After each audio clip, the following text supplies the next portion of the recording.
Tristan, will you have this man to be... In April, Tristan and Jeffrey Foreman had the fairy tale wedding they'd always dreamed of. I will. Exchanging vows, surrounded by family and friends. Married now, y'all! But as they embark on their new life together, one major thing is missing: a dream home. Just months after marrying, two separate banks turned them down for a loan due to Tristan's low credit score. It made me feel, I'm sorry to say, it made me feel worthless. Honestly, it made me feel as if I can't provide for my kids in a town that I grew up in. Tristan is part of a growing group of Black Americans who are struggling to buy homes, even as overall home ownership is on the rise.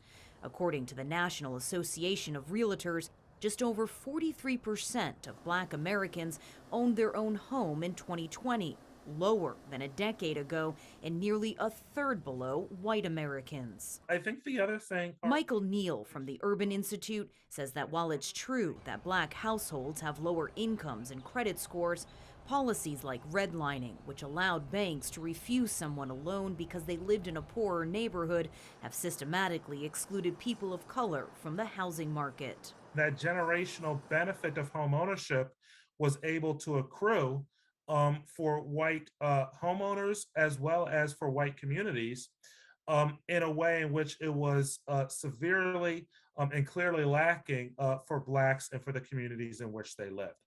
And things could get a lot worse. The average rate of a 30-year mortgage in the U.S. is now around 5.5%. This time last year, it was below 3%, meaning new home buyers have to shell out hundreds of dollars more every month, pricing a lot of people of color out of the market.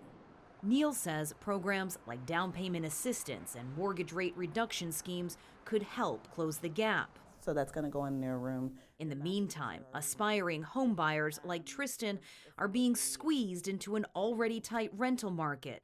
According to Redfin data, the median asking price in America is now over $2,000 a month, and it's even higher in Austin. We've seen our prices for purchasing or renting go up anywhere between 20 to 60% in the last 18 months. But if you are able to lock something in for even 20 or 30-year mortgage, it may fluctuate roughly $100 or so, but it won't be anything like a rent hike. As for Tristan, she says her first year of marriage will focus on saving, so her happily ever after can be in a home of her own. Toni, Waterman, CGTN, Austin, Texas.